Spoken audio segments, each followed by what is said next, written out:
We're standing on the shoulders of those who came before us. Randy Irwin is the president of the National Federation of Federal Employees, or NFFE. Since 1917, this IAM-affiliated union has fought for the rights of hardworking, middle-class U.S. government workers. 85% of federal employees are spread all across the country. They're not in the D.C., Maryland, Virginia, D.C. metropolitan area. They're spread out all over. So federal employees are everywhere. They're not just here in Washington. Also, when you think of the jobs that where we represent people, Department of Defense is the biggest, collective bargaining unit we have is the Department of Defense, making sure that our military is ready to defend our country.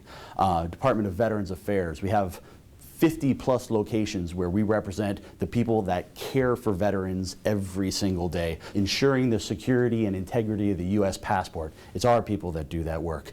Maintaining and caring for our public lands like national parks, national forests, Bureau of Land Management, making sure that our public lands are taken care of and that we're able to use them and enjoy them as citizens of this country. Given NFFE's tall tradition and hollowed history, Irwin was stunned to learn about several recent presidential executive orders that attack the rights of his members. My initial thought was, okay, this fight is on. The first executive order hits union shop stewards hard by capping time they use to service membership.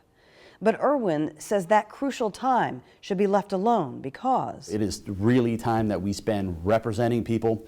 It is time that we use for collective bargaining. It is time that we use to file grievances, to work in partnership with the agencies to improve agency performance. Another order slashes an employee disciplinary period known as the Performance Improvement Plan, or PIP.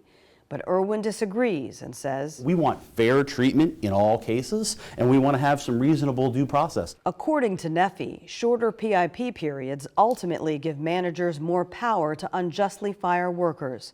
And in an era of cost-cutting, Irwin warns, it costs tens of thousands of dollars to hire a federal employee. They got to do all these background checks. They got to consider everybody who applies. You don't just hire the first person who's eligible like you might in the private sector. You got to give everybody a fair shot. The third executive order limits the length of labor contract negotiations to a year. But according to NFFE, by and large, it's the agency that causes the delays in bargaining. Usually we want to bargain as quickly as possible. They want to put in these arbitrary timelines that cannot possibly be met, and then when they're not met, they want to unilaterally impose the terms of their agreements and gut our collective bargaining. The administration's new rules have galvanized organized labor, and NFFE says it's mobilizing the movement and pushing back. We are geared up for this fight. Federal employee unions are coming together. We're going to take it to Capitol Hill. We are going to take it to the White House. And if they think we're just going to roll over and accept these changes, they got another thought coming.